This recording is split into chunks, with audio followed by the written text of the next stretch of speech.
Vamos então começar com a nossa agenda, Software Quality, vamos ver o que é que pode ser considerado como sendo Software Quality, vamos ver em termos de bugs, o que é que são os bugs ou o que é que são considerados bugs, a origem, vamos falar depois de testes, de prática de testing e depois debugging, onde vamos falar também de algumas técnicas de debugging.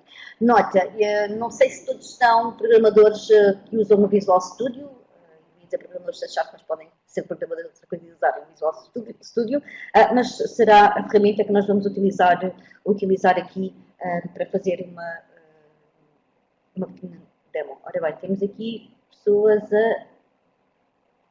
BS também. Bom, mas independentemente se é o Visual Studio ou se é um outro IDE qualquer ou se vocês utilizam um outro debugger, isso depois não é tanta questão aqui, não é focado numa só tecnologia. O que nós vamos aqui falar é sobretudo sobre conceitos que são importantes e que é uma troca mais de ideias e que se calhar vos fazem pensar em alguns pormenores ou provavelmente continuam a fazer as coisas como fazem até agora, porque muito provavelmente também já fazem as coisas de forma correta. Vamos começar com a primeira parte, que será Software Quality, ou aquilo que se entende por Software Quality. Basicamente, a definição de Software Quality tem a ver com software que é entregue, que está de acordo com os requisitos que são esperados, é fácil, ou relativamente fácil de manter, e ao nível de defeitos e de bugs, podemos dizer que tem uma quantidade razoável de bugs. Porquê é que eu digo isto? Porque não há software nenhum que seja perfeito e que, quando seja entregue, esteja na perfeição e que não precise de haver sempre umas modificações ou ao comportamento da aplicação ou até ao próprio coisas tão simples como o próprio IDE. Em relação àquilo que muitas vezes os clientes consideram, que por eles definem como sendo qualidade de software, começam sempre pela parte de design, porque no fundo é aquilo que eles veem, eles veem o interface gráfico, quando se trata de uma aplicação com interface gráfico, tem um bom estilo, tem um bom design, tem todos os requisitos que eram pedidos ao nível da usabilidade, é user-friendly, bom, então isso é uma das primeiras coisas que eu acho engraçado, que fico entusiasmada com a ideia do código todo que escrevi, das coisas fantásticas que eu acho que estão implementadas dentro do código, e eles dizem, eu gostava daquele botãozinho mais para a esquerda, ou aquele botãozinho mais para a direita, ou aquele cor-de-rosa, ou aquele azul, não é bem a cor que estavam à espera. De qualquer das formas, o produto é deles, têm todo o direito a escolher, e isso eu noto que é um ponto muito importante do cliente, que é um bom design e um bom aspecto, ou pelo menos o que eles consideram como sendo um bom aspecto, e sobretudo ser user-friendly, fácil de utilizar. Depois, e aquilo que eu acho que é mesmo muito importante, que é ao nível de ter boas funcionalidades. Isto é, o que a aplicação tiver que fazer, faz bem, e que todas as features e todas as funcionalidades devem funcionar como esperado e que não haverá nenhum desvio em relação ao resultado, em relação àquilo que era o resultado esperado. E isso, para mim, é uma das partes mais importantes, até porque eu, basicamente, o que faço nos últimos tempos tem sido, basicamente, Console Applications Integration Services, por isso, em termos de aspecto gráfico, não me importa tanto as aplicações, tem mais a ver com o nível, claro, das funcionalidades e que as aplicações, quando correm, fazem o que têm a fazer e que os resultados que saem de lá sejam aquele resultado que é o esperado. Bom, depois também, em termos de consistência, tem a ver com o facto de um produto poder ser multidimensional e é importante, ou pode-se considerar importante, que ele se comporte de uma forma consistente, quer seja ao nível de ter determinados módulos tão bug-free ou quase bug-free, e depois ter uma série deles que estão todos a funcionar mal, que os resultados nunca são esperados. Em termos de responsividade também há uma diferença muito grande entre diferentes partes de uma aplicação. É importante também que haja uma consistência ao nível de toda a aplicação. Sei que às vezes, por causa de constraints ao nível do tempo, por causa dos constrangimentos que se tem que entregar e não sei o quê, normalmente, ou muitas vezes acontece, que é o produto, a primeira fase vai entregue muito bonitinha e tudo muito perfeitinho, e depois, por causa da pressão do tempo, começa-se a descurar de alguns pormenores, que obviamente não deve ser feito, e que devemos sempre manter de uma forma consistente, quer ao nível de design, quer também ao nível das funcionalidades e do comportamento da nossa aplicação. Depois também deve ser durável, ou pelo menos assim se espera, que é o facto de a aplicação não chegar ao fim de X número de anos e já começar a ter falhas porque já não consegue mais ser mais utilizada só porque atingiu ou excedeu um X número de registros e ela deixa de se poder comportar como deveria ser. E depois ainda o facto de haver um bom suporte e de cada vez que forem detectados erros ou defeitos ou bugs na nossa aplicação, nós fazemos essas correções o mais rápido possível e a voltar a entregar outra vez ao cliente. Contudo, isso vai variar de cliente para cliente, vai variar de projeto, vai variar de muitas coisas, mas normalmente é aquilo que eu vou notando que se torna mesmo muito importante para os clientes. A primeiro impacto quando as aplicações têm interface gráfico é terem um bom aspecto gráfico, isso é daquelas coisas que tem que ser, ter um aspecto gráfico consistente. Para mim, importante é que as funcionalidades façam exatamente aquilo que é esperado. Depois, ao nível também de confiança que podemos ter no software também é extremamente importante, não ficar com a ideia de que se houver uma situação um bocadinho fora de normal, a aplicação vai rebentar e não se vai comportar como aquilo que era esperado.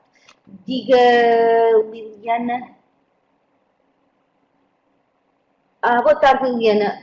Jorge, eu não sei se será da sua ligação, mas alguém está com alguns problemas de visualização e no áudio? Ok.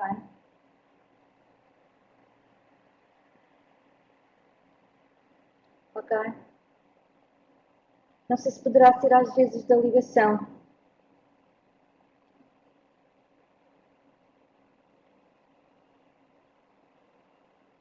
Ok. Boa tarde, Diogo.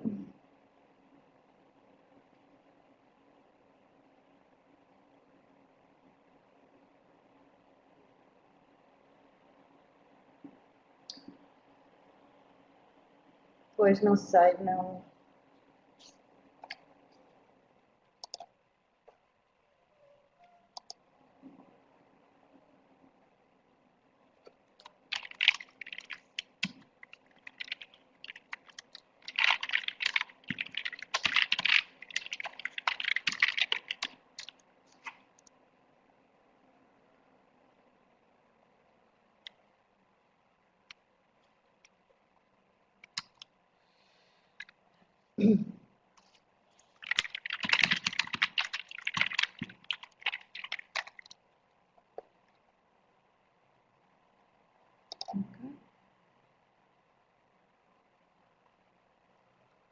Está restabelecido?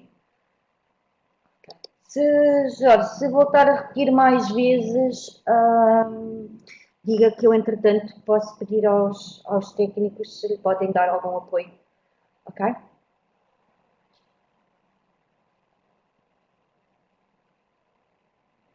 Ok. E estava eu a dizer que, bom, ao nível de qualidade de software, este é o básico, o fundamental, obviamente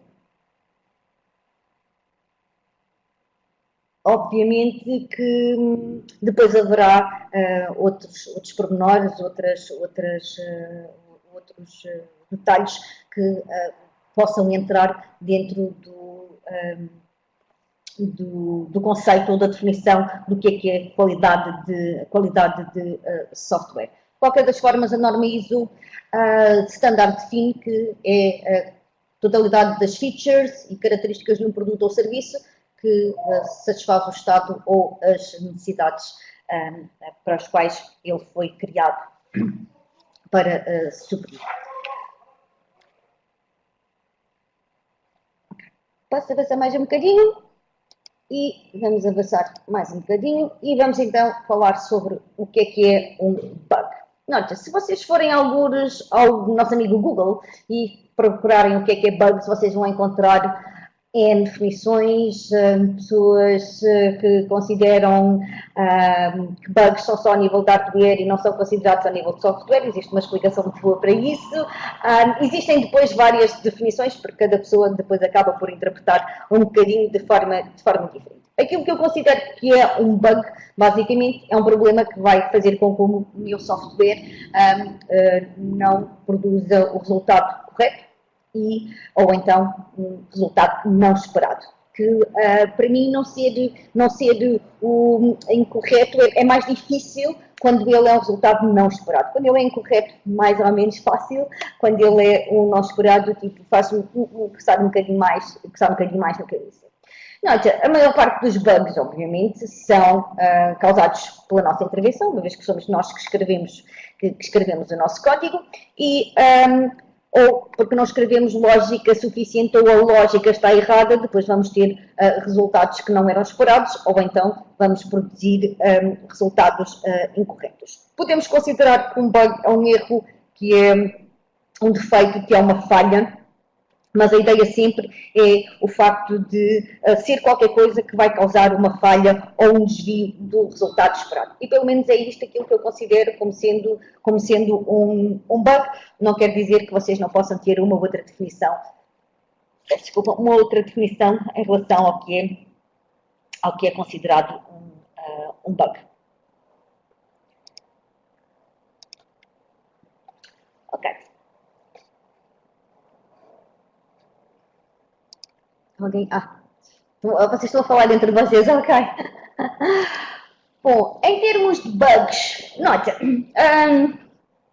só pus aqui só para mera curiosidade, provavelmente vocês já sabem isto, trás para frente para trás, mas só para mera curiosidade, alguns dos bugs mais famosos da história. Só peguei em 3 ou 4, não era preciso exatamente, the mother of all bugs, e comecei com o primeiro bug que foi registado em 1947, a 9 de setembro, e que foi registado quando uma senhora chamada Grace Murray Hooper fez o seu primeiro blog e depois utilizou fita cola para colar o bug no seu logbook. A verdade é que alguns ali, eu vejo um bocadinho mal mesmo com óculos, mas alguns ali diz First Actual Case of Bug Being Found. E a partir daí, ou pelo menos considera-se que a partir disso passou a utilizar a palavra bug para classificarmos alguma coisa de anormal que está a acontecer na nossa aplicação. Contudo, dizem que já em 1800 e troca ao passo, que já era utilizado o termo pelo Thomas Edison, o termo de bug, mas muito sinceramente não sei qual delas é que será a verdadeira. De qualquer das formas, aqui está uma prova de que efetivamente em 1947 alguém encontrou dentro do Mark II um bug e fez o log dessa situação. Nota, hoje em dia, obviamente, que nós não nos referimos mesmo a bugs como esta mostra que aqui está, mas de qualquer das formas passamos a utilizar este como sendo o primeiro termo. Nota, há aqui bastantes senhoras, ou pelo menos tem parecido que tem bastantes senhoras, e eu fico muito contente porque normalmente neste tipo de eventos, ou pelo menos há uns quantos anos atrás, não encontrava assim tantas, e fico mesmo muito contente de saber que cada vez mais começam a aparecer, e acho também muito interessante pelo facto de a senhora developer, programadora que estava a trabalhar ou developer que estava a trabalhar com o Mark II era uma mulher. Fico mesmo contente pelo facto de se encontrarem tantas aqui. Bom, este é o primeiro, por brincadeira, normalmente chamam-lhe a mother of all bugs. Claro que sim. Claro que sim, Liliana. The mother of all bugs, mas vamos falar de outros bugs. Nota, a única coisa que me faz que me faz um bocadinho de satisfação quando eu olho para aqui é que nada daquilo que eu faço, por mais importante que seja e por mais problemas que eu até possa vir a dar quando criar um bug daqueles mesmo feinhos, nunca há de ser nada que se compare a qualquer um destes bugs que aqui estão, e isto são só apenas alguns dos bugs que foram registados. O primeiro é também, sem dúvida, um dos mais famosos e que no século passado, na transição do século passado, deu muitas dores de cabeça e fez gastar mesmo muito dinheiro, só porque quem foi desenvolvendo software achou que o software se calhar tinha um pouco de confiança naquilo que fariam e acharam que quando passasse o século, quando entrássemos no ano 2000, que o software deles já não ia estar utilizado, e então resolveram tirar o 19 do 1900 para poupar memória, porque acharam que aquilo era um gasto de memória desnecessário, então decidiram omitir esses dois bugs. Correu tudo muito bem, até que se começou a aproximar o fim dos anos 90, ou o fim do século passado, e tivemos que passar para o ano 2000, e então começou-se a ficar tudo um bocado paranoico com a ideia, e começaram-se a fazer modificações. A verdade é que não houve mísseis que foram disparados assim, sem mais nem menos, que era uma daquelas coisas que acho que as pessoas mais ou menos se aterrorizavam todas a passar. Os aviões não caíram, pelo menos não devido ao bug, mas de qualquer das formas, na realidade, aconteceram alguns problemas e que foram alguns problemas complicados, por exemplo, no sistema de saúde do Reino Unido, houve algumas situações complicadas por causa do bug.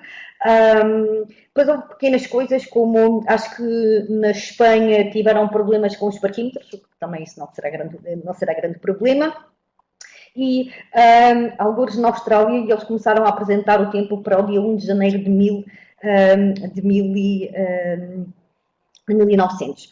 Por isso, houve algum impacto, mas não foi nada daquilo que estava à espera. O outro, que é também um bocadinho caricato, tem a ver com o Mars Climate Orbiter, em que, basicamente, em 1998, a ideia teria sido lançar este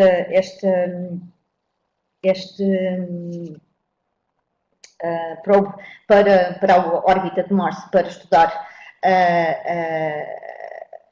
o clima, mas por causa de um problema na navegação, basicamente ele teve que explodir. No fundo, o que aconteceu aqui foi que, quando fizeram software, usaram os cálculos exatamente, Ricardo, os cálculos em metros, e depois as ordens foram dadas em fits, e a coisa não correu propriamente muito bem. Ele acabou por se aproximar demasiado da atmosfera de Marte, um erro de cerca de 100 km, o que fez com que ele tivesse sido destruído. Depois temos o Ariane 5, que também foi uma coisa mesmo, assim, daquelas que nos passava, que foi o facto de eles manterem o código do Ariane 4, em que utilizava uma variável de 16 bits para guardar informação, quando eles, na verdade, precisavam de uma de 64 bits. O que aconteceu exatamente foi um overflow e, voilà, foi o que aconteceu, 320 milhões de dólares que explodiram em 30 segundos, cerca de 30 segundos. O outro que também é interessante é o Terminal 5, que abriu o Nitro, que ele foi testado com 12.000 peças de bagagem no dia anterior. Correu tudo muito bem, até que chegou um passageiro que quis retirar uma bagagem do check-in, e a modos que o sistema não estava preparado para isso, e fez com que houvesse 10 dias com cerca de 42.000 bagagens em atraso e cerca de 500 voos que foram cancelados, simplesmente por causa de um pequeno pormenor, como foi o facto de não terem pensado na funcionalidade de remover uma mala de dentro do check-in. E depois temos outras, como o Mariner, um spacecraft, em que basicamente faltava-lhe um iPhone, uma overbar foi confundida com um iPhone e depois provocou. Nota, para que é que serve isto? São só curiosidades, depois vocês vão à net e encontram montes de exemplos, alguns deles um bocado sérios, sobretudo tem a ver com software hospitalar, coisas um bocadinho mais graves, mas depois tem outros que são tipo facepalm mesmo, mas que são daquelas coisas que eu posso me enganar na minha variável e provocar um overflow que não há de ser nada de muito felizmente, nada muito grave, ao contrário nestes casos, que pode provocar situações bastante complicadas. Notas. Bom, isto tudo para quê? Para falarmos do impacto dos bugs, de forma a podermos, durante o processo de desenvolvimento, começarmos a dar prioridade a determinado tipo de bugs. Nota, aqui também, ao nível da classificação de bugs, existem várias tabelas de classificação, mas de qualquer das formas eu gosto de os definir desta forma. Os que têm um low impact, medium impact, high impact ou urgent impact. Será basicamente com base nestas definições em que eu vou classificando os bugs. O impacto basicamente são pequenos pormenores, falhas que não interferem muito com o funcionamento, sei lá, o report que vai sem um footer não parece que seja assim uma coisa tão grave quanto isso, ao nível do layout ou da formatação, que está um bocado demasiado para a esquerda ou está um bocado demasiado para a direita, ou muito para cima ou muito para baixo, são coisas que obviamente queremos ter tudo perfeitinho e tudo muito bonito, mas também não é nada de muito grave e não vou correr em urgência para corrigir este tipo de bugs que eu considero de low impacto. A aplicação continua a funcionar, continua a dar os resultados esperados e logo que tenha uma oportunidade, obviamente, vou tratar deste tipo de bugs, mas normalmente não são uma grande preocupação, por vez que eles não têm um impacto na usabilidade da nossa aplicação. Aqueles de medium, bom, neste caso podem já ter, de uma forma mais isolada, afetam uma determinada funcionalidade, ocorrem só dentro de determinadas condições, tem um arcadãozinho ali à volta, em que basicamente, olha, não faça dessa maneira que as coisas vão correr bem. Coisas do género, até termos algum tempo para corrigir. Nota, não quer dizer que é um processo que esteja sempre a ocorrer, ocorre uma vez por semana ou ocorre de 2 em 2 registros que são feitos, é bastante intermitente. Obviamente que já considero de impacto médio, porque já afeta mais do que apenas o interface gráfico da nossa aplicação, mas de qualquer das formas é um bocadinho, uma situação mais isolada, não é nada de muito, que possa considerar de muito grave. Depois temos aqueles que sim, que são já um impacto mais elevado e que podem levar a grandes ou a problemas sérios. Podem afetar muitos dos módulos da nossa aplicação e frequentemente podem provocar crashes das nossas aplicações e fazer com que com as nossas funcionalidades não funcionam de forma correta.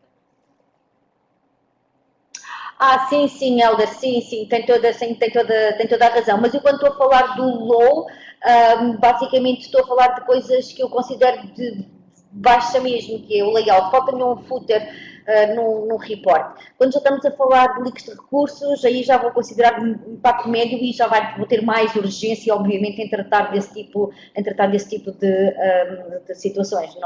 Não tendo a adiar, a menos que eu tenha high impact e urgent impact à minha frente, normalmente eu pego isso. Os outros, obviamente que quero corrigi-los, mas se tiver que decidir entre o low impact e o medium, obviamente que vou. Mas sim, tem toda a razão, é preciso ter cuidado. Como, por exemplo, aqueles bugs que tivemos a ver há bocadinho, foram coisas que podemos considerar, sei lá, quase caricatas, como a história do Ariane, mas a verdade é que para o meu caso, nas minhas aplicações, sou capaz de ter um bocadinho de stress se acontecer uma coisa do género, mas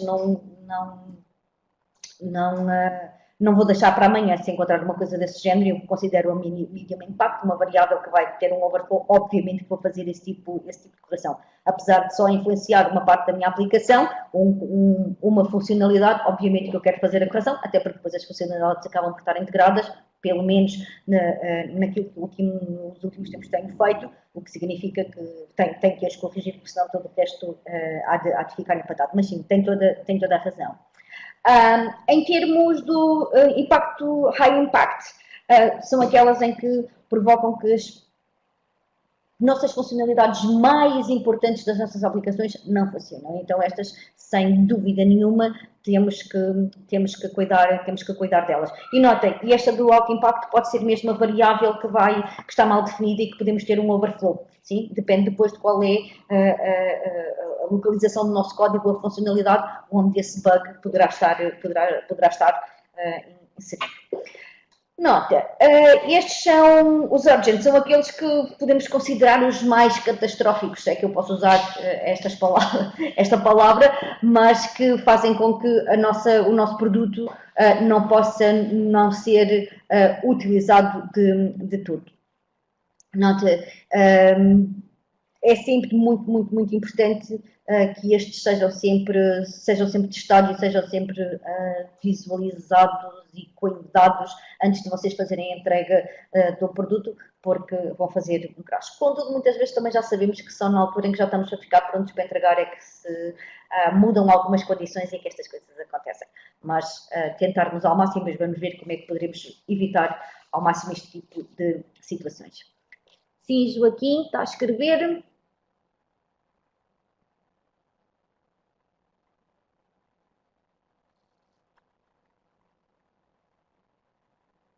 Eu vou continuar se calhar um bocadinho enquanto o Joaquim escreve.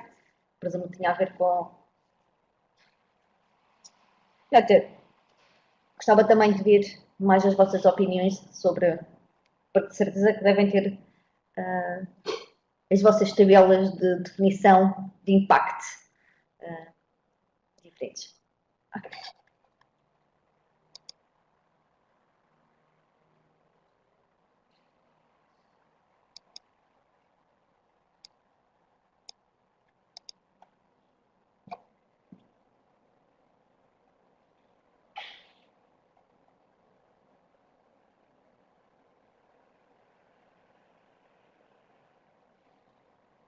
Sim, como critério é a funcionalidade e as necessidades do cliente e, sobretudo, que a funcionalidade vai dar o resultado que é esperado.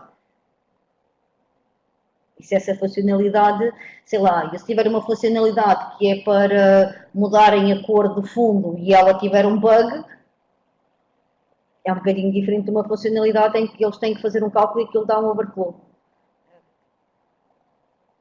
Mas isto depende muito de caso para caso e de tipo de implementações que estamos a fazer.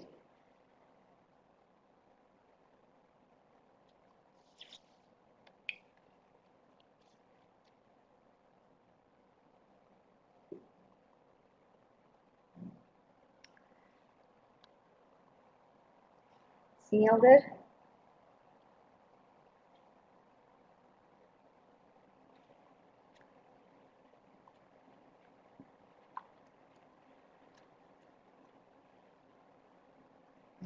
Sim, Helder, também tens razão. Era aquilo que eu estava a dizer, que às vezes há funcionalidades que eu gostava de mostrar que foram implementadas ou que gostava de poder ter mais tempo para elas, mas não tenho que gastar tempo a pôr o botãozinho no sítio certo, ou o footer no report, ou pôr a fonte correta.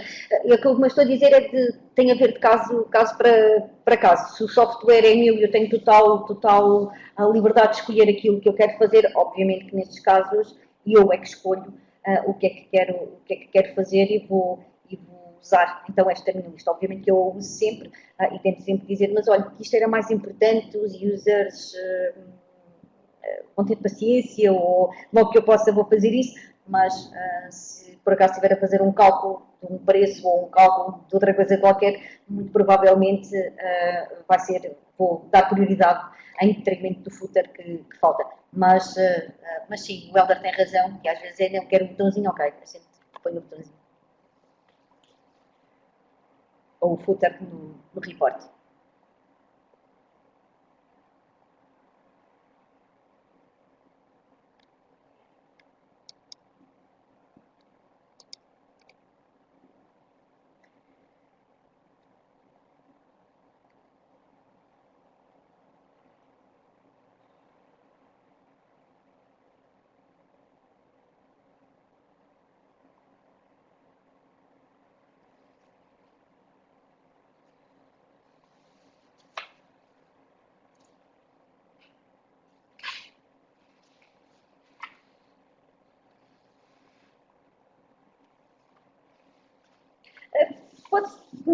pode não ser apenas só uma funcionalidade ou de usabilidade, pode ser uma outra funcionalidade que não tenha necessariamente que estar ligada à usabilidade, mas que é só aquela funcionalidade. Aqui tem mais a ver com o impacto daquele bug, se vai afetar apenas só uma pequenina parte, ou se o facto daquele bug estar ali vai provocar um crash maior e uma inutilização ou não utilização correta de toda a aplicação.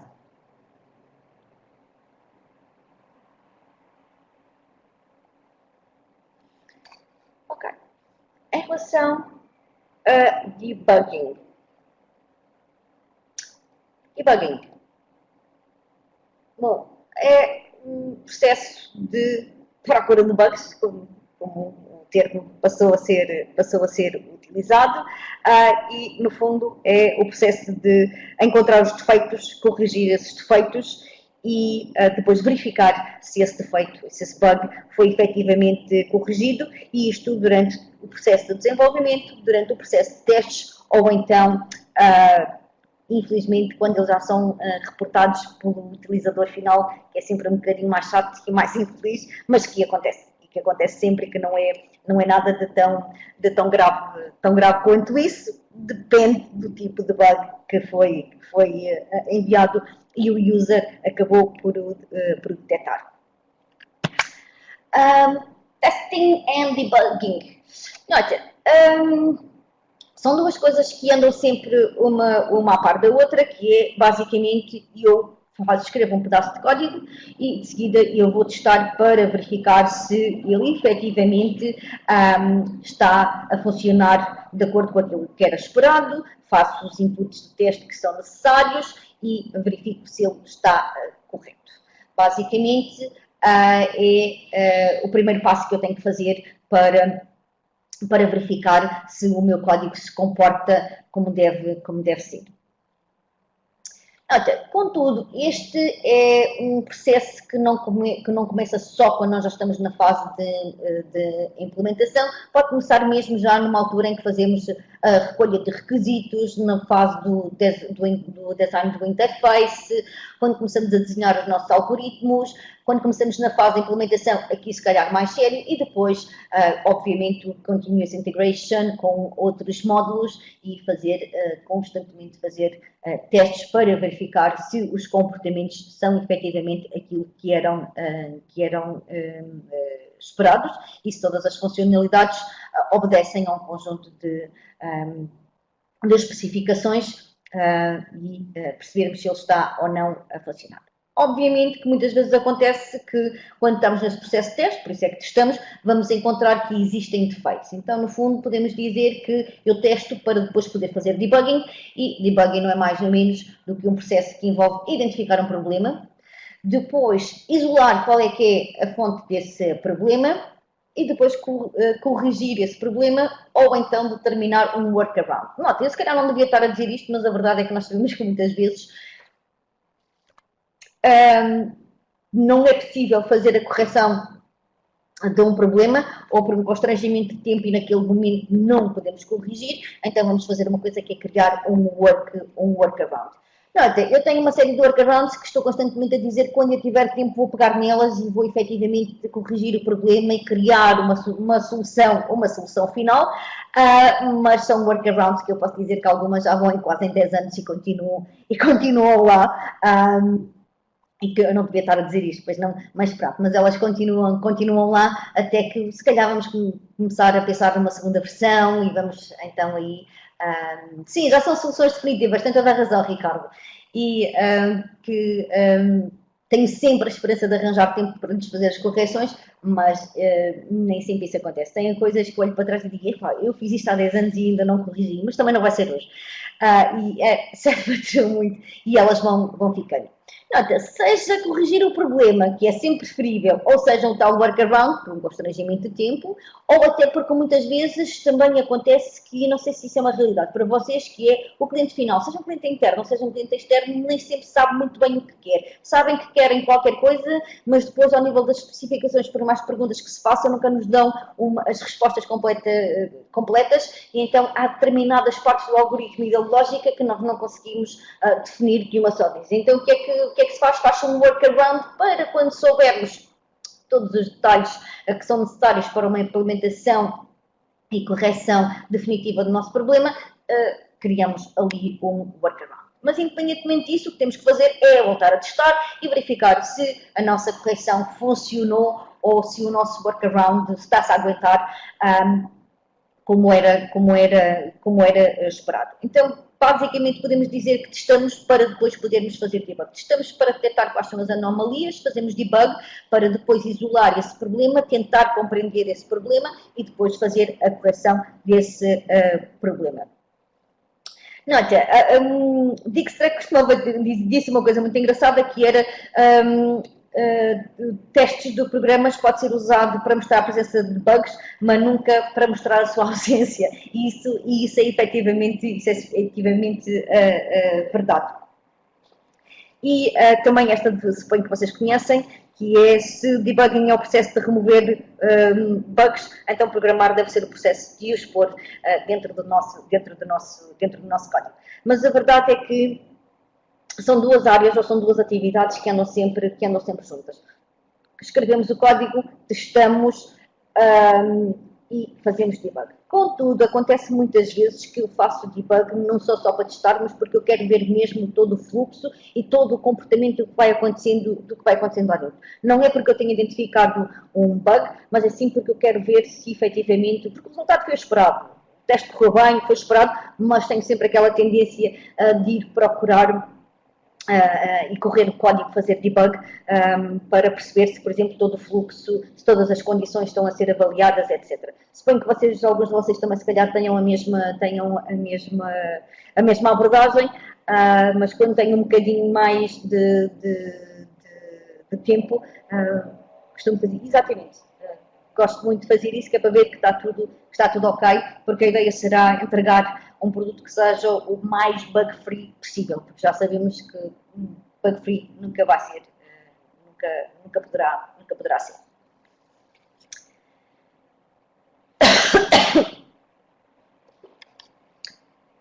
Mais alguma coisa? Mais alguém quer partilhar? Sim, isso às vezes é tipo, mas porquê que eu não pensei nisso? Aparece por aquelas razões mais estranhas e a verdade é que um developer nunca é um bom tester, porque eu tenho um monte de coisas que eu sei que eu nunca devo fazer, é intuitivo. Eu não vou carregar naquele botão, eu não vou carregar naquela ordem, sei lá, eu não vou dar os comandos naquela ordem porque eu sei que aquela ordem não funciona. E por isso é que se diz que um developer nunca deve ser o tester final, porque vai arranjar sempre, inconscientemente, vai arranjar sempre maneira de não testar fully toda a aplicação. E também se diz que o user final é, sem dúvida nenhuma, essa opção. Sim, existem algumas estratégias para evitar essa visão definida. E nós vamos ver um bocadinho, que tem a ver também com o facto do Agile, que tem a ver com Agile, que são algumas formas de podermos evitar isso, que é, eu quero vestir o papel de um user que não percebe nada de desenvolvimento e que a única coisa que quer é ter um software, ter um programa que lhe permita fazer o trabalho dele da forma mais rápida e correta possível. Não é só ser rápido, mas também ser da forma correta possível. Mas eu noto sempre que há uma certa dificuldade quando tenho software que foi criado por mim, que tenho sempre alguma dificuldade em fazer os testes, porque inconscientemente sei o que posso e o que não posso fazer. Não é de propósito, não vou clicar naquele botão ou não enviar os comandos naquela ordem porque eu sei que não funciona. Exatamente. Fica formatado de maneira que e não temos muito mais hipótese do que isso. A Raquel?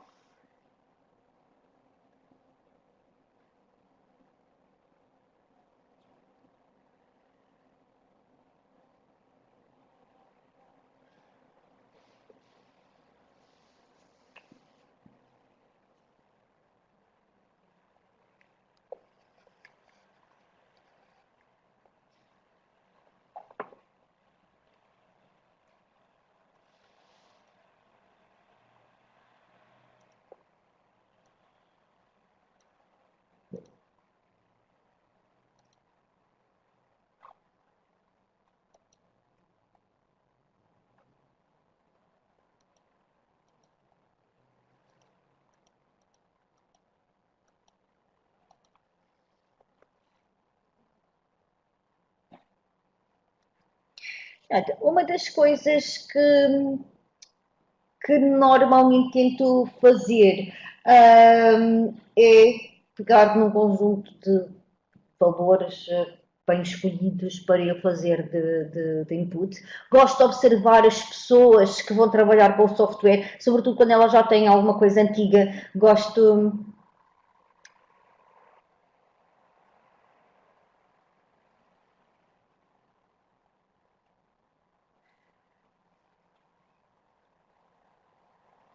Sim, fazer testes inesperados não é fácil. Gosto de fazer uma coisa que é pegar num conjunto de inputs para os testes um, para, para testar a aplicação. Gosto de observar os users, normalmente e sobretudo quando é software que vai substituir um outro, e exatamente para ver como é que eles trabalham e tentar mais ou menos fazer as coisas que eles fazem e depois tentar mimicar aquilo que eles fazem como forma de fazer os testes da aplicação. Se bem que normalmente os testes finais nunca, os testes mais avançados e de qualidade não são feitos por mim, mas conforme vou desenvolvendo código, obviamente que gosto de testar para poder efetivamente corrigir erros antes de enviar para a equipa de testers e levar já aquilo o mais bug-free e o mais corretamente e coerente possível para ser o produto final.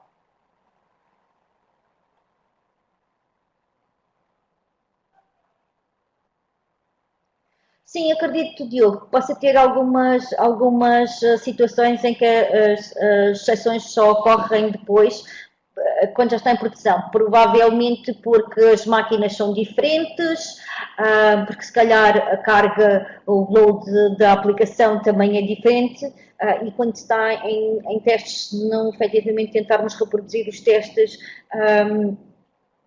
com um ambiente muito próximo do real, é muito normal que isso possa acontecer. Até porque sabemos que às vezes, por pequenas coisinhas, pela utilização contínua, há valores que se vão desviando e há situações que podem efetivamente acabar por serem consideradas.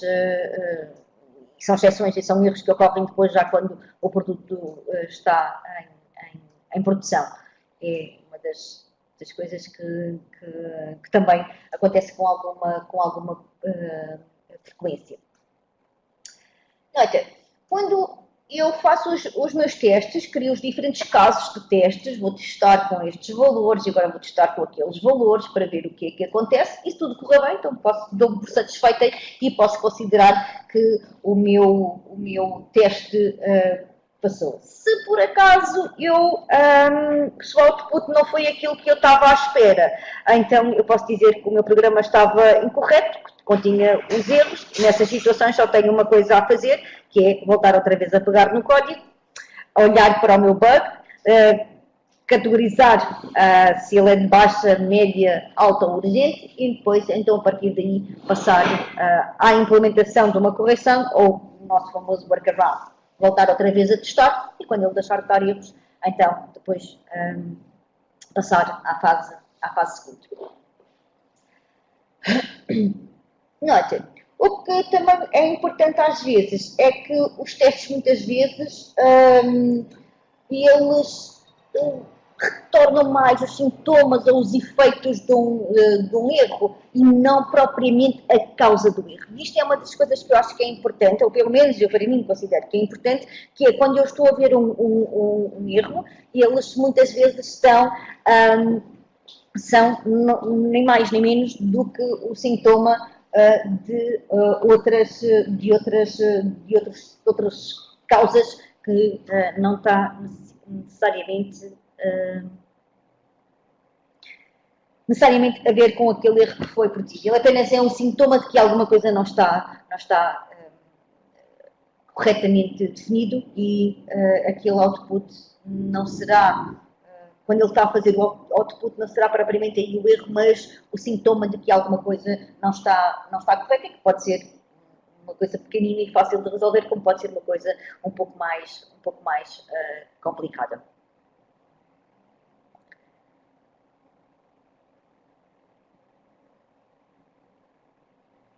Assim, em termos de,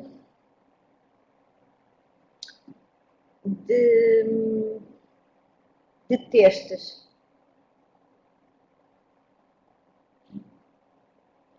em termos de testes, depois se me deixar o seu contacto, Diogo, depois eu posso lhe dar algumas dicas, como é uma situação mais específica, eu posso lhe partilhar consigo algumas dicas que pode fazer através do Visual Studio para, para poder fazer essa remote debugging, presumo que seja isso que quer fazer, não é? Exatamente, remote debugging. Obrigada, João.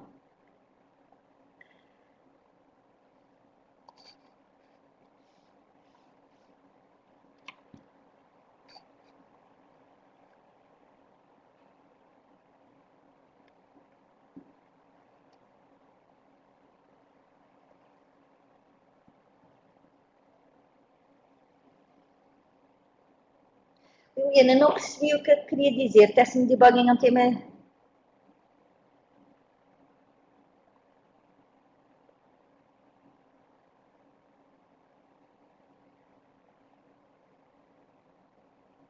Ok.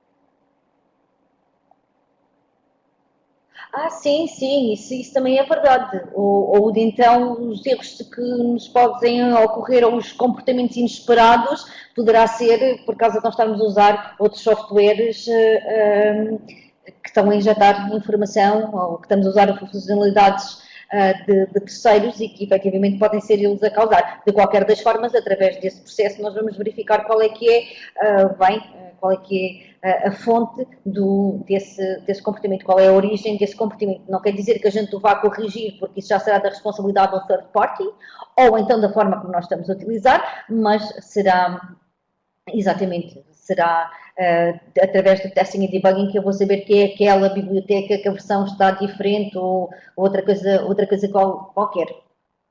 Por isso, testing e debugging é sempre importante. Não quer dizer que eu vá ter a possibilidade de o corrigir. Sim. Isso acontece com frequência, depende imenso de fornecedores externos, em que, de acordo com a informação que eles enviam, nem sequer são livrarias, é a informação que eles me enviam, nos meus testes corre sempre tudo muito bem, os testes estão sempre muito perfeitos. O meu problema sempre é quando recebo fecheiros que estão incompletos ou que simplesmente têm alguma coisa inesperada dentro do seu conteúdo e em relação ao meu código está ótimo. Se calhar não está tão ótimo que devia estar a lidar com esses problemas de uma forma melhor, mas são coisas que só depois, durante a aplicação estar em produção, é que eu consigo perceber, que é quando efetivamente eu começo a receber essa informação, porque normalmente não ia contar que alguém me, sei lá, se fosse enganar e colocar um caractere diferente como um separador decimal ou outra coisa qualquer do género. Há coisas que só mesmo, por muito que se façam os testes e por mais que eu tente cobrir todas as possibilidades, nunca consigo chegar aí. Sim.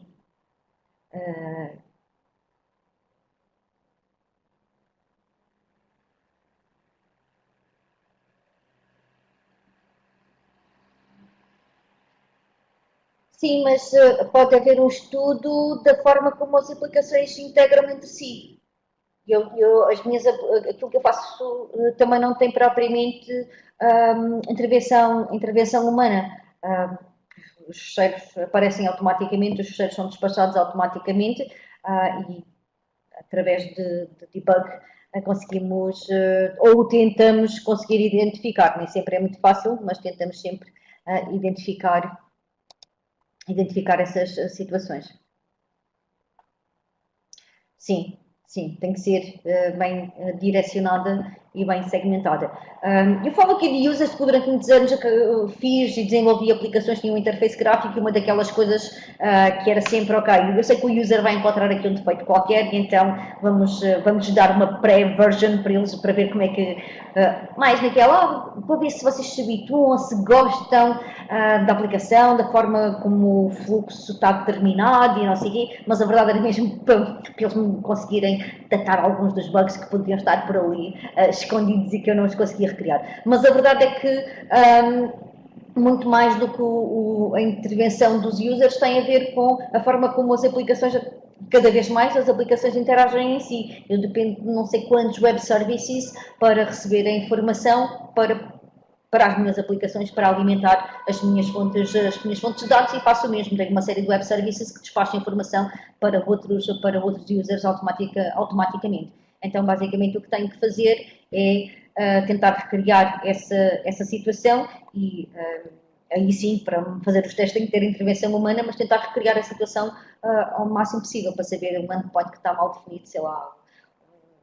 Podem ser tantas as possibilidades, mas sim, cada vez mais as aplicações são service-oriented, o que a ideia do user começa a não ser aquela figura que estávamos muito habituados a considerar como figura típica do terceiro, não é? Temos o developer, temos o tester, obviamente que temos mais outras pessoas, mas generalizando, temos o developer, temos o tester e depois temos o user e cada vez mais as aplicações colocar aquilo a correr noite e dia e vai correndo sempre, até que ocorra uma exceção e tenha que haver a intervenção humana para perceber exatamente. Uma das coisas que eu tento fazer muito com os web services, e pelo menos nos meus web services ou nas aplicações que consomem muito web services, é logar informação, pelo menos durante um bom período de tempo e principalmente naquelas tarefas ou funcionalidades que são mais críticas, que é para eu ter uma ideia mais ou menos do que é que foi acontecendo para me ajudar a ter um melhor entendimento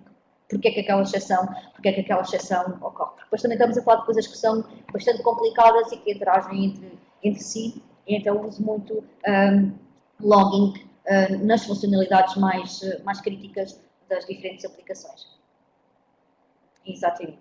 É uma das coisas que tenho feito, faço para me ajudar, porque senão é praticamente impossível.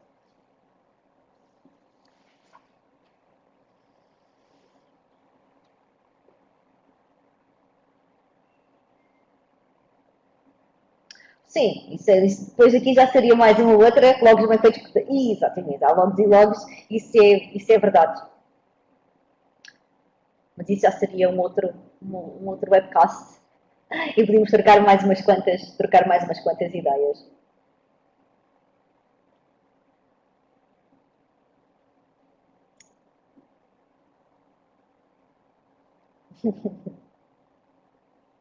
Exato.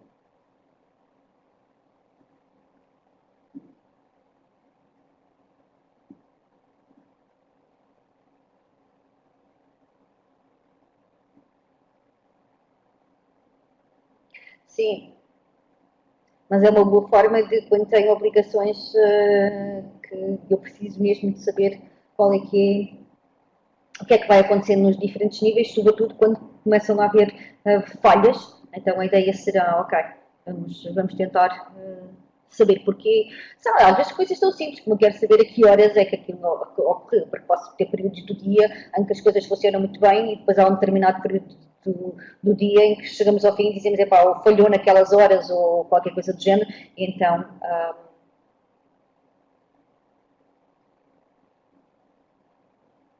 sim, documentação é importante. Documentação é importante, não tem propriamente a ver com este processo de debugging e cleaning code, mas obviamente que peço desculpa, que a documentação é sem dúvida uma das coisas mais importantes. Sem boa documentação não há possibilidade de se manter o código, para não falar já fazer testes. Isso é muito, muito importante. Aqui este webcast eu gostava de falar com vocês de mais coisas, mas seria mais falarmos sobre estes aspectos, mas acho isto muito importante vocês trazerem essas questões e partilharem a vossa experiência.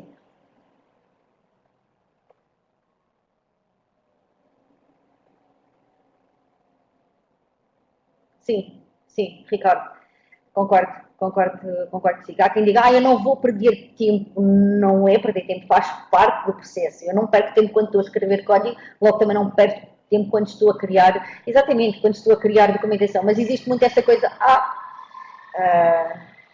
por todas as razões, a documentação é essencial para o processo de desenvolvimento.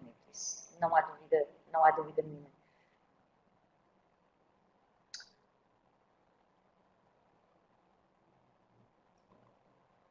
Exatamente. Sim, eu tenho um monte de legacy code que tenho que manter, modificar e acrescentar coisas, e é sempre uma aventura porque não existe documentação, ou a documentação que existe é muito pobrezinha. Então, basicamente, o que eu tenho feito é ir lendo código e tentando perceber o que é que está ali a acontecer, para que é que serve. Gasto o tempo que devia estar a fazer coisas mais úteis, gasto a ler, a tentar perceber para que é que aquela linha de código estranha que aparece ali, para que é que ela serve. Testing e debugging, obviamente, mas poupava-me imenso tempo se houvesse documentação. A próxima implementação que eu tivesse que fazer, sentia-me muito mais segura, uma vez que havia já documentação, tornava o processo muito mais fácil para fazer modificações.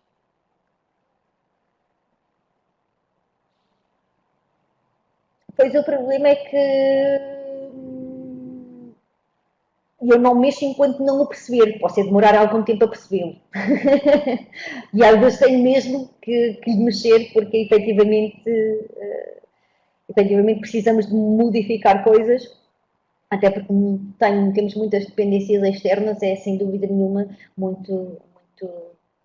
sim, nem sempre ou quase sempre é não self-explanatory, o que é uma grande dor de cabeça, e depois temos situações em que temos mais do que uma pessoa ao longo de não sei quanto tempo a escreverem no mesmo código e não existem standards para coisa nenhuma, o que torna o processo ainda muito mais complexo. Bem, a forma como vocês escrevem o vosso código. Nota, não quer dizer que vocês vão ter medo de fazer alguma coisa ou escrever alguma coisa só porque vou estar na defensiva, escrever defensive programming. O que eu quero dizer com isto é, antes de escrever código, e aqui voltamos outra vez à história de termos documentação prévia, documentação, desenho dos algoritmos, etc. Depois, quando chegamos à altura de escrever o nosso código, já estamos, no fundo, a fazer estamos a fazer programação defensiva, porque as coisas já estão claras e já temos um outro entendimento sobre aquilo que nós estamos a escrever. Logo, há depois outras situações que vocês não podem sempre... peço desculpa, era bem isto que eu queria. Este rato está aqui. Outras coisas que vocês podem ainda fazer, como por exemplo, definir quais são as classes dos defeitos que vocês podem ter, mas sobretudo as dificuldades que nós podemos ter no processo de debug. Não, isso não. É que a minha mãe disse que, como você estava aqui, não há. Então, fica sexta, não? Sim, sexta em contrato. Peço desculpa, mas tive um formando que fez alguma coisa de aula e apareceu aqui.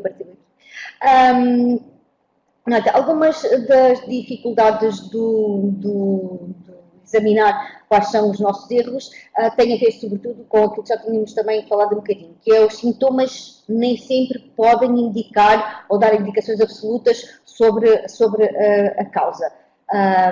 Às vezes a causa pode ser bem remota em relação àquilo que nós estamos a obter, ou em relação ao resultado que estamos a obter naquele momento.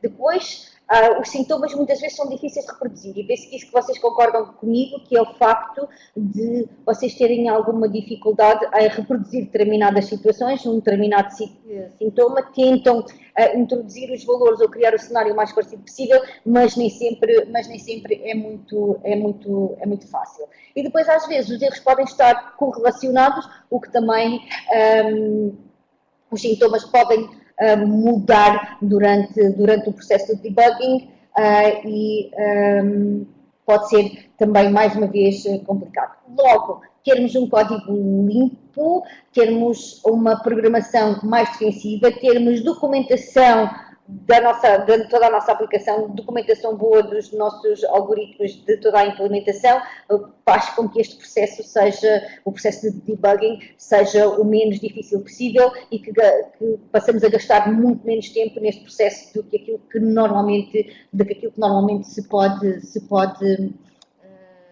se deveria utilizar. Depois, o que é que vocês podem fazer? Podem utilizar algumas estratégias de debugging. Eu não vou dizer que estas sejam a resposta para todos os vossos problemas, mas são algumas situações ou algumas dicas que vocês podem utilizar. Uma delas já tínhamos falado há bocadinho, que tem a ver com logar informação. Nota, este logar informação pode ser mesmo num log ou pode ser simplesmente vocês fazerem um printout de alguma informação nos pontos mais críticos da vossa aplicação. Pode ser uma das formas também de podermos fazer debug. Outra poderá ser ainda utilizarem assertions. Não sei se vocês costumam utilizar assertions quando estão a escrever o vosso código, mas pode ser também uma boa forma de vocês perceberem ou andarem um passo mais próximo de perceberem qual é a causa daquele problema. Com base nas assertions, vocês podem também ter a certeza que se falha ou então se ele tem sucesso, perceberem efetivamente o que é que vai acontecendo na vossa aplicação e, neste caso, não precisamos propriamente de fazer um debug, basta utilizar uma assertion para verificar determinados critérios dentro da vossa aplicação. Outra coisa pode ser ainda backtracking, começar num ponto onde o problema ocorreu e ir para trás até perceber o que é que lhe deu origem, no fundo, refactoring do vosso código, pode ser uma outra, e pode ser ainda tentarem simplificar às vezes o vosso código, que é eliminar porções de código. Não estou a falar mesmo eliminar porções de código que se calhar estão lá e precisam de estar, mas ir fazendo comentário a pedaços de código e até perceberem qual é que é o pedaço de código que está a provocar o comportamento inesperado da vossa aplicação. E depois ainda podem escolher coisas como utilizar desenvolvimento incremental, testa, e depois, claro, ficamos sempre com o último, que é o método científico, que é formularem hipóteses e depois tentarem testar todas essas hipóteses para perceberem porque é que esse comportamento está a ocorrer quando não era suposto.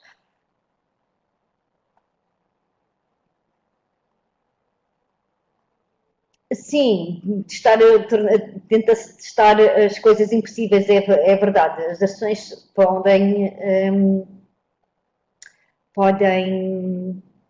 ser muito úteis, mas recomenda-se sempre, obviamente, tentarmos todos aqueles cenários que são considerados aqueles cenários mais impossíveis, se bem que nem sempre é fácil conseguir saber ao certo quais são esses cenários impossíveis. Então, existe um conjuntinho de estratégias que vocês podem utilizar e, obviamente, que aquela que presumo que seja que vocês usam será utilizar um debugger para vos ajudar neste processo de debug. Todas estas são diferentes estratégias que podem utilizar sem recorrerem ao debugger, mas depois temos sempre o debugger. Contudo, há aquela que eu acho que é sempre mais importante, que é nós utilizarmos o nosso raciocínio, olharmos para o nosso código e tentarmos compreender aquele pedaço de código que ali temos. Se nós conseguirmos entender o nosso código, o código que nós escrevemos, e se utilizarmos,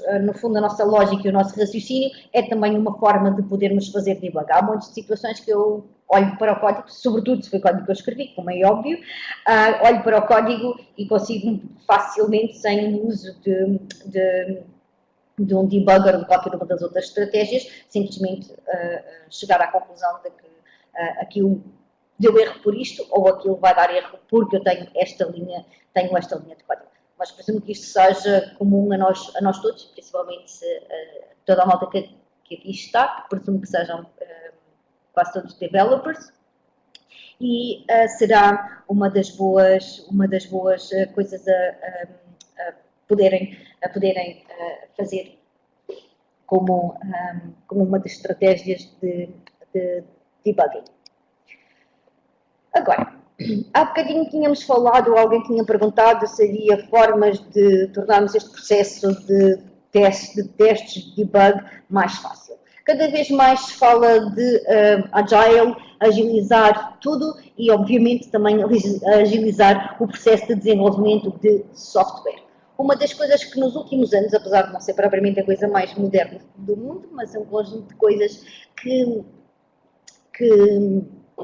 já existem há algum tempo, que é escreverem código já para ser testado. Vou só andar aqui um bocadinho para a frente.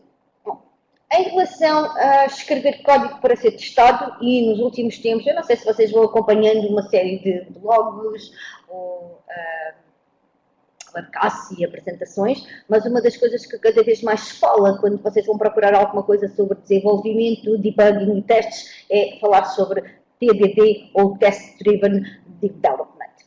Basicamente, TDD é uma forma de fazerem um processo de desenvolvimento que, no fundo, será repetir em ciclos muito curtos.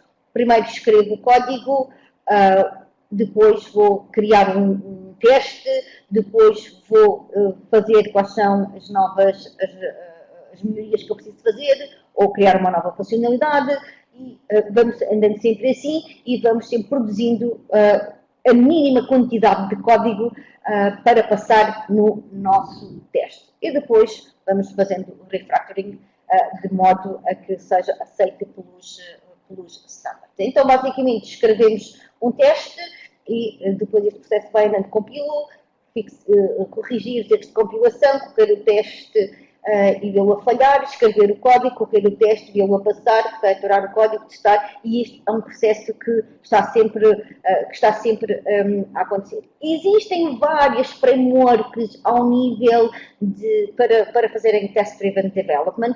Não é a ideia aqui de falarmos sobre esta forma ou este processo de desenvolvimento. De qualquer das formas, queria que prestassem um bocadinho a atenção, se ainda não usam, e começarem a experimentar e a brincarem um bocadinho com esta forma de fazer desenvolvimento. É mais uma daquelas que a malta diz, eu vou também ter que escrever o teste e vou ter que escrever a funcionalidade. Não tem, sem dúvida nenhuma, uma forma de vocês poderem encontrar problemas muito cedo no vosso ciclo de desenvolvimento. Vocês, tanto ao nível do tempo que vocês poupam, ao fim de uma semana de trabalho, conseguiram compensar pela necessidade, pelo facto de não terem necessidade de estarem constantemente a fazer debug. Existem muitas frameworks, o processo está cada vez mais flexível e acaba por se tornar bastante encurtar muito o processo de desenvolvimento ou ciclo de desenvolvimento. Aqui quem é que já faz desenvolvimento e já usa Test-Driven Development como o modelo de programação? Ainda ninguém? O Nuno? Ok.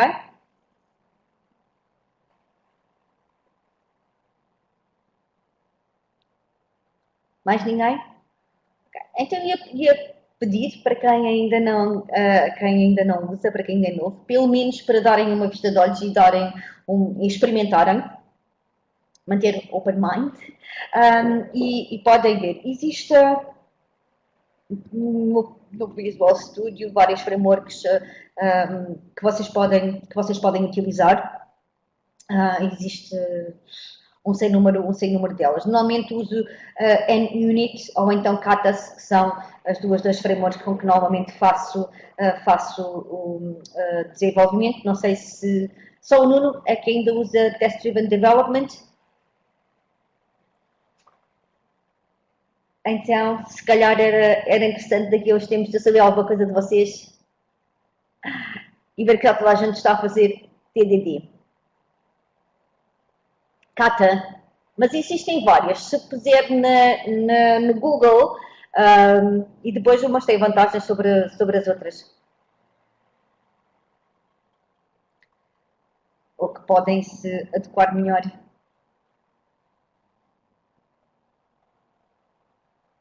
Ok. Elas são imensas e sem dúvida nenhuma que tornam todo o processo bastante mais fácil e bastante mais simpático. Sobretudo quando tenho que fazer desenvolvimento em MVC, e foi assim que eu comecei e acaba por ser. Pois, o Legacy Code é um bocadinho mais difícil, mas pode ir começando a escrever unit tests para cada uma das funcionalidades testadas e quando adicionar, ou então para as novas funcionalidades. Começar a criar unit tests para as novas funcionalidades. Mas a ideia será, se possível, tudo que for novo, começar de novo a utilizar, naquilo que já é Legacy, para as novas funcionalidades, começar a utilizar este modelo de desenvolvimento. Basicamente a ideia é vamos dando passinhos mais pequeninos, conforme vamos para escrever o nosso código, e sem dúvida nenhuma que se tem provado que ele é muito mais produtivo do que a ideia de escrevermos grandes blocos de código e só depois é que vamos testar. Não, faço um bocadinho de teste e já não preciso ter aquilo que seria fazer o backtracking ou então o problem simplification, que é começar a eliminar código. Não, vou fazer um bocadinho de código de teste, faço mais um bocadinho de código de teste, já não tenho que ter um bloco de código e agora preciso testar isto. Deixa-me lá ir comentando este código todo até perceber exatamente onde é que as coisas estão a acontecer e porque é que elas estão a acontecer desta forma. É interessante, porque há quem considere, e eu até concordo, que o acto de escrever um unit test tem mais a ver com o próprio design do que uma verificação. E funciona também como documentação. E isto, como já tínhamos falado há bocadinho, é uma parte muito importante e podemos considerar que os nossos unit tests também acabam por funcionar um bocadinho como documentação do código que nós estamos a desenvolver para as aplicações que estamos a desenvolver. Nota, também podem usá-lo em... Nota, continuam a poder fazer debug e ter que fazer debug, só que já não vai gastar tanto tempo a fazer debug. Percebo? Porque como escreveu a funcionalidade e testou imediatamente a seguir, depois vai completando mais a funcionalidade e vai testando, não tem tanto a possibilidade de haver alguma coisa que esteja incoerente no seu código e que passe para a fase seguinte. Quando tiver uma função com muitas linhas, vai se tornar muito mais difícil conseguir perceber a causa do que é que está a acontecer. Eu não percebi a sua pergunta, desculpe, Joaquim. Da visão dos testes?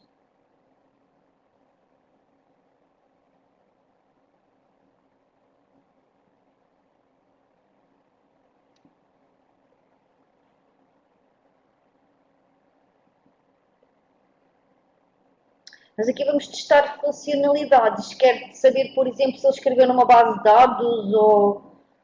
Eu não...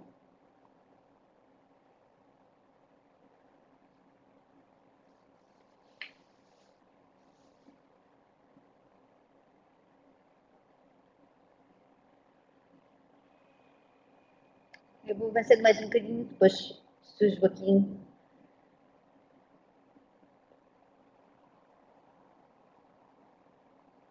Sim, isso também é verdade, mas a ideia é simplificar ao máximo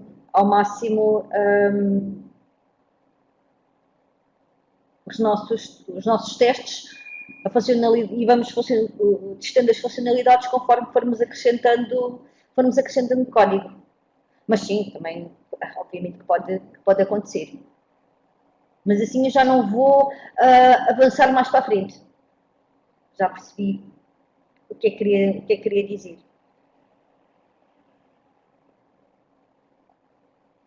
Sim, a ideia será eles avaliarem valores ou falhas, sim. Quero saber se os valores estão corretos ou se existem falhas.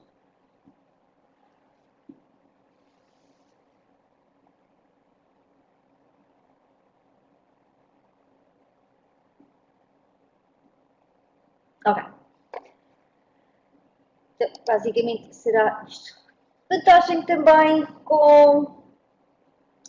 começa a ser menos custoso fazermos modificações, já não tenho tanto aquele medo de fazer alguma modificação, porque se torna mais fácil eu fazer modificações, vou fazendo modificações um bocadinho cada vez e vou testando, faço e teste, faço e teste, faço e teste. E acaba por ser muito mais fácil de fazer modificações e não haver tanto aquele medo de modificar alguma coisa. Depois ainda, se alguma coisa mudou no código, também conseguimos ver os efeitos imediatamente, o que também é ótimo, que assim fica a saber se o efeito é uma coisa esperada ou uma coisa não esperada. Basicamente, um teste, e eu gosto desta definição, não é qualquer coisa que nós fazemos, mas é qualquer coisa que nós escrevemos, corremos uma vez, duas, três, quatro, cinco vezes, tantas quantas forem as necessidades, conforme formos aumentando o código na funcionalidade que estamos a tentar testar. Gostava que experimentassem, que lessem um bocadinho e que ficassem fãs do TDD, apesar de, obviamente, haver situações em que, se calhar, como quem tem legacy code e aplicações muito grandes, provavelmente pode se tornar um bocadinho mais complicado começar a implementar em TDD e escrever código para testes, porque, no fundo, é uma definição simplista, mas, no fundo, é o que fazemos. Em termos de debugging tools, debugger tools, já sabemos que são programas que são usados para testar e encontrar erros noutros programas. Também os debuggers são conhecidos como debugging tools e a maior parte das IDEs já tem debuggers incorporados em si mesmos. De qualquer das formas, existem depois um conjunto grande de opções em termos de debuggers que depois vocês podem adicionar. Não sei quem é que tinha dito há bocado que utilizava o Visual Studio e agora já não me lembro qual deles era o debugger que também utilizava, penso que era um debugger para Windows, mas agora já não me lembro, já vai a conversa muito lá atrás, mas podem depois escolher qual é que é o debugger que vocês preferem utilizar, ou porque estão mais habituados, ou porque tem um conjunto de funcionalidades que vos permite analisar muito mais facilmente o código e isolar qual é o vosso problema. Em termos das debugging tools, o que é que nós podíamos ter? Praticamente todas as debugging tools implementam qualquer coisa como sendo o nosso breakpoint, que é onde tudo começa, fazer o nosso ponto de paragem, e a partir desse ponto de paragem, quando a aplicação está em execução através do seu debugger, basicamente depois podemos fazer a navegação através do código.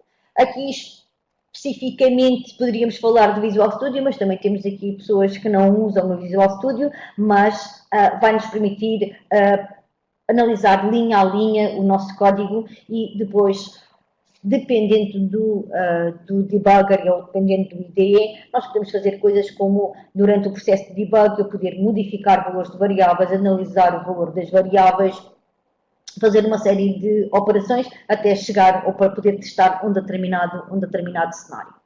Também é verdade que grande parte, ou praticamente todos os debuggers com IDE nos têm disponíveis um conjunto de janelas. Independentemente de qual é a ideia que vocês estão a utilizar, elas são todas praticamente iguais. Temos as Watch Windows, Local Windows, Immediate Windows, Output Windows, um conjunto muito grande de ferramentas. Stack Trace, que é daquelas que não vejo muitas pessoas utilizar, mas que é a forma mais rápida que nós podemos encontrar. Não sei quem é que falou também há bocadinho de uma referência a uma DLL que não existia, etc. Existe depois um conjunto muito grande de janelas que podem utilizar. Eu achei interessante aqui há uns tempos o facto de haver pessoas que fazem código e não utilizam nenhuma ferramenta de debug, a não ser o console write-line ou output do tipo console applications para fazer o debug, que eu continuo também a fazer isso. Tenho uma série de situações em que eu posso fazer, mas sem dúvida nenhuma que estas debugging tools são ferramentas que nos podem poupar tempo neste processo que se pode tornar demasiado time consuming e que pode tornar o processo. Sim, isso é verdade. Sim, toda a gente começa dessa forma, mas achei engraçado que era tipo, eu uso Visual Studio, mas nunca tinha dado para começar a utilizar, e para mim é válido, não tenho problema nenhum com isso, só tenho a pena porque existe depois um conjunto de ferramentas associadas ao debugger que nos vão poupar imenso tempo no processo de debugging. E é interessante. Sim. Continuam a ser e continuo a fazê-lo, que continua a funcionar. Nota, depois uma outra ferramenta de debugging seria o nosso Rubber Duck.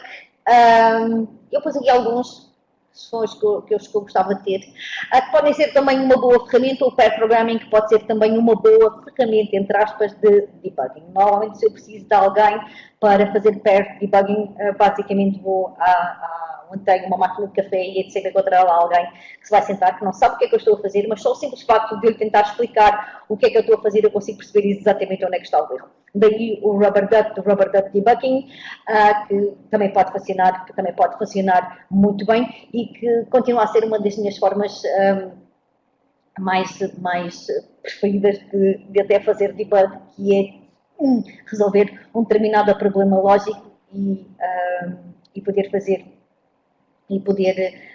pair programming ou simplesmente usar um colega como um Rubber Duck e poder explicar-lhe o problema. É exatamente isso. Aliás, para quem não conhece o Rubber Duck Debugging, podem procurar alguns no Google que vai-vos aparecer a história sobre de onde é que apareceu. Mas é sem dúvida nenhuma, é curioso, mas é muito interessante ver este processo de conseguir perceber o que é que eu estou a fazer de errado, mesmo que a pessoa não faça a mínima ideia do que é que eu estou a fazer. Já o fazia, pronto. Agora só tenho que comprar um patinho mesmo, se não tiver muitos colegas disponíveis para quando precisa de apanhar algum para levar para o pé de si. E isto é uma ferramenta poderosa que ninguém nunca considera como sendo uma ferramenta de debug. Não estou a falar do patinho de borracha, mas estou a falar do pair programming ou chamar alguma pessoa para o pé de nós e tentar explicar o que é que estamos a fazer e descobrirmos por nós qual é que é o problema. E o nosso tempo está a acabar. Eu só vos queria falar de algumas coisinhas, como falarmos sobre o Clean Code, que é também muito importante e que é assim que devemos começar para evitar todos estes problemas e evitarmos tempo ao nível de debug e gastar demasiado tempo com isso.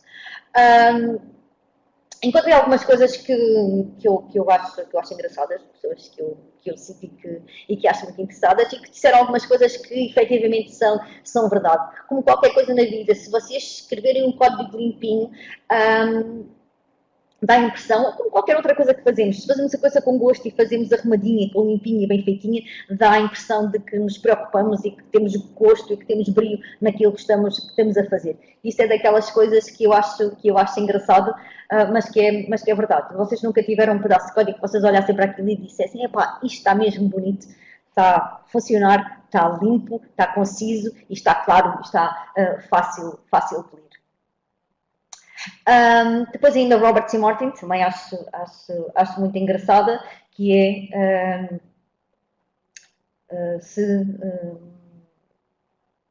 sobre como é que vamos fazer o nosso debug.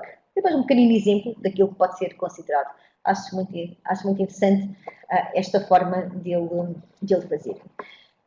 Olha, em termos de clean code, alguns guidelines para clean code. Eu sei que já estamos a ficar sem tempo, se precisarem de sair por alguma razão, podem fazê-lo. Eu ia só falar mais duas coisinhas. Tem a ver com o facto de haver pequenas coisas que nós podemos implementar. Eu sei que é difícil escrevermos código limpinho, porque constraints de tempo, nem sempre dá para nós podermos definir exatamente o melhor código a escrever.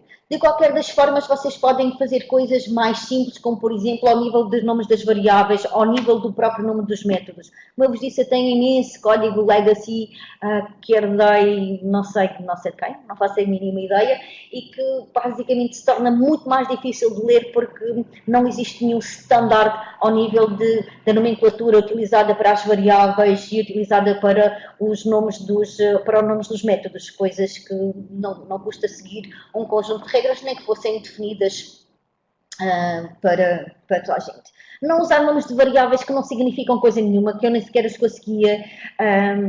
Obrigada, Bruno. Que eu nem sequer consigo pronunciar, isso também não é propriamente a melhor forma de fazer. Não gosto de pôr nomes muito compridos, mas gosto de pôr um nome que, olhando para lá, eu consigo perceber para que ela serve e que valor é que ela poderá estar a guardar. Usar namespaces também é uma forma mais simpática também de organizarmos o nosso código. Não tentar também fazer coisas como, por exemplo,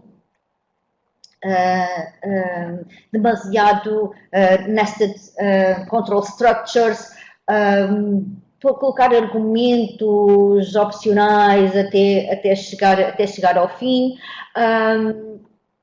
E não se esquecerem de uma coisa que é muito importante, que é, quanto mais pequenino for, melhor. E, por outro lado, uma função deve apenas fazer uma coisa. Uma função nunca deve fazer mais do que uma coisa. São coisas pequeninas que nós podemos ir fazendo e podemos implementando, que depois vão se refletir, quer para vocês, para o vosso futuro e para aquilo que continuam a fazer, mas também para aquelas pessoas que vão vir a seguir, vão ter que ficar com o vosso código e que vão ter que manter o vosso código. Aliás, eu nem tenho tanto a ver com as outras pessoas, mas eu preciso daqui a 6 meses rapidamente abrir qualquer coisa que eu escrevi hoje e perceber, rapidamente olhando, o que é que ali está escrito, o que é que aquilo significa e para que é que aquilo serve, porque eu obviamente não consigo memorizar tudo o que vou fazendo, então a ideia será escrever de forma a que eu consiga facilmente olhar para lá e consiga lembrar para que é que aquilo servia, mas melhor ainda, ter um colega meu que vai abrir aquele pedaço de código e muito facilmente eu conseguir perceber exatamente o que é que acontece. Outra coisa que devem evitar ou que devem verificar sempre, se as vossas funcionalidades não têm side effects. E depois ainda evitarem coisas como output arguments, terem cuidado da forma como vocês implementam o vosso error handling e também outra coisa que é importante, não se repitam. A ideia será vocês criarem funções o mais atómico possível e não estarem sempre a repetirem sempre a mesma coisa. São pequenas dicas, pequenas coisas que vocês podem ir sempre aplicando e que vão tornar o vosso processo, quer de desenvolvimento, quer de manutenção, bastante mais simples do do que se vocês forem um bocadinho, digamos que, despreocupados na forma como implementam. Se não existir na vossa organização um standard, criam vocês um standard, façam, documentem esse standard e marcam. A maior parte isso já se vai verificando, ou pelo menos em teoria já se vai verificando, mas depois não há um enforcing efetivamente dessas políticas e acaba por ser tempo deitado fora ou documentação deitada fora, porque ninguém acaba por efetivamente cumprir com os standards. É preciso criar standards e também enforçar que esses standards vão acontecer. Depois, em termos de clean code, o nosso código deve ser sempre bastante organizado. Devemos fazer coisas como manter o nosso código sempre o mais simples possível. Ele deve passar sempre ao smell test. O DRI, don't repeat yourself, não vale a pena. Fazerem coisas como inventarem o vosso código, fazerem convenções de nomes e, sobretudo, explorarem outras formas de fazerem coisas e não terem problemas nenhum em tentarem melhorar ou modificar o vosso código. Bom, em termos da best practice, basicamente é o que eu acho. Deductive reasoning e understanding the code são, sem dúvida nenhuma, uma das melhores práticas. E eu consigo entender o meu código se ele for bem escrito, se ele for limpo, e consigo fazer deductive reasoning se aquele código me vai permitir fazer esse raciocínio e pensar sobre o que é que ele efetivamente está ali para fazer. E pronto, basicamente, assim, muito rapidamente, era o que eu tinha para vos dizer. E, bom, fico por aqui. Alguém tem perguntas?